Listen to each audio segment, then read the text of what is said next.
பக்கம் போங்க மேடம். அப்படியே இங்கே திறந்துருக்கா அப்படியே போங்க.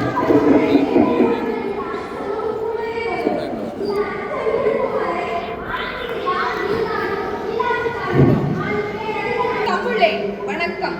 தாய் பிள்ளை உறவம்மா உனக்கும் எனக்கும் என்று என் மூத்த மொழியான தாய்மொழியான தமிழ் மொழியை தலைவணங்கி தலைப்பிற்குள்ளே செல்கிறேன். தாருங்கள் தங்கள் காதுகளை. இன்று நான் இங்கு பேச வந்துள்ள தலைப்போ கலைஞரின் தொலைநோக்கு பார்வை. கலைஞர் மாணவ செல்வங்களே, விதைக்குள் விருட்சம் இருப்பது அப்படி ஒன்றும் அதிசயமில்லை. ஆனால் ஒற்றை விதைக்குள் 1000 விருட்சம் இருப்பதுதான் அதிசயம். அப்படிப்பட்ட பேரதிசயம் தான் கலைஞர். பழைய மரபுகளை அகழ்ந்தெடுத்து அதை ஆராய்ந்தெடுத்து புதிய உலகிற்கு ஏற்றாற் போல் வடிவமைத்து எழுதும் எழுத்து சிற்பி கலைஞர். மாணவ செல்வங்களே, கலைஞர் அவர்கள் திமுகவில் தொண்டராக இருந்து பேச்சாளராக இருந்து தலைவரானது மட்டுமல்லாமல் திராவிட முன்னேற்ற கழகத்தையே கட்டி காத்தவர் கலைஞர். சமத்துவபுரம் அமைத்து சமூக நீதி காத்தவர் கலைஞர்.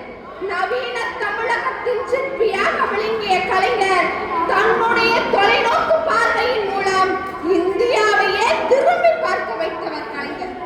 என்னாலும் தமிழ்நாடு என்று ஒவ்வொரு நாளும் ஒவ்வொரு நொடியும் தன்னுடைய தொலைநோக்கு பார்வையின் மூலம் இந்தியாவை திரும்பி பார்க்க வைத்தவர் கலைஞர். கலைஞர் அவர்களின் அரை நூற்றாண்டு கால வாழ்வில் 5 முறை முதலமைச்சர், 13 முறை சட்டமன்ற உறுப்பினர், தான் போட்டியிட்ட தேர்தலில் தோல்வியே கண்டிராத வைர விழா நாயகன் என்று சரித்திரம் படைத்தவர் கலைஞர். மாணவ செல்வங்களே, அது மட்டுமா? மாநில நதிகள் இணைப்பு திட்டம், வேலை வாய்ப்பு, போக்குவரத்து துறை, தொழில்நுட்பம் என்று எண்ணற்ற துறைகளிலும் தனது தொலைநோக்கு சிந்தனையை தடம் பதித்தவர் கலைஞர். அது மட்டுமா? மாநில சுயாட்சி, மத்தியில் கூட்டாட்சி என்ற ஒரு தர்மத்தை இந்த நாட்டிலேயே நிலைநாட்ட வேண்டும் என்று முத்திரை பதித்தவர் கலைஞர்.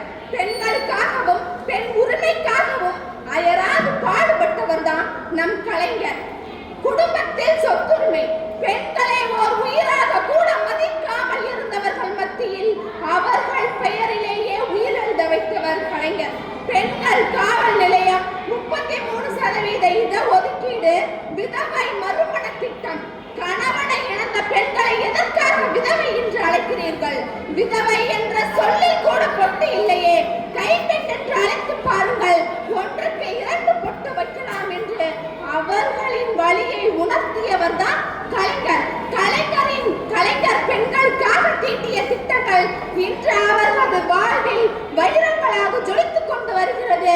அதில் நானும் பயன்பெற்றுக் கொண்டிருக்கிறேன் என்று பெருமிதத்துடன் மேடையில் என்னால் பதிவு செய்ய முடிகிறது.